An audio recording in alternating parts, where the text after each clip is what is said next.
एक भिखारी सुबह सुबह भीख मांगने निकला। झोपड़े से निकलते समय उसने अपनी झोली में जौ के मुट्ठी भर दाने डाल लिए, क्योंकि टोटके या अंधविश्वास के कारण भिक्षाटन के लिए निकलते समय भिखारी अपनी झोली खाली नहीं रखते। इस थैली को देखकर दूसरों को लगता है कि इसे पहले से किसी ने दान दे रखा है। वह पूर्णिमा का दिन था। भिखारी सोच रहा था कि यदि आज ईश्वर की कृपा हो गई तो मेरी यह झोली शाम होने से पहले ही भर जाएगी। तब उस भिखारी को अचानक सामने के रास्ते पर उसी राज्य के राजा की सवारी आती दिखाई दी।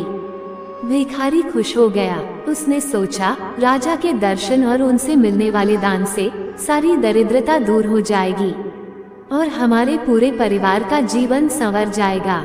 जैसे जैसे राजा की सवारी निकट आती गई, भिखारी की कल्पना और उत्तेजना भी बढ़ती गई। जैसे ही राजा का रथ उस भिखारी के निकट आया, राजा ने अपना रथ रुकवाया और उतरकर उसके निकट पहुँचे।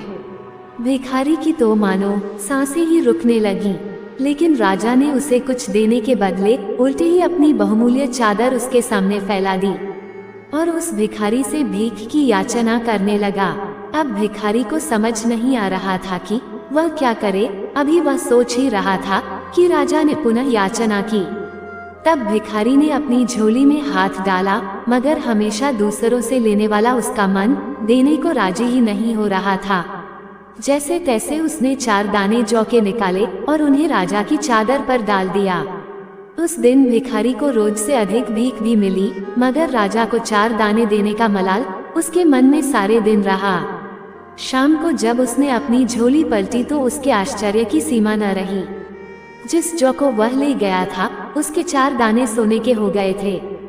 फिर उसे समझ में आया कि यह ईश्वरीय दान की ही महिमा के कारण हुआ है।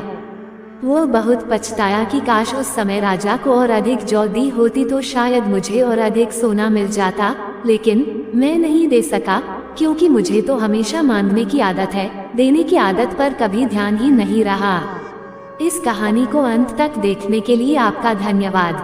कृपया हमारे चैनल वेद एस्ट्रो को सब्सक्राइब जरूर करें, ताकि हमारे वीडियो के अपडेट आपको आसानी से प्राप्त होते रहे।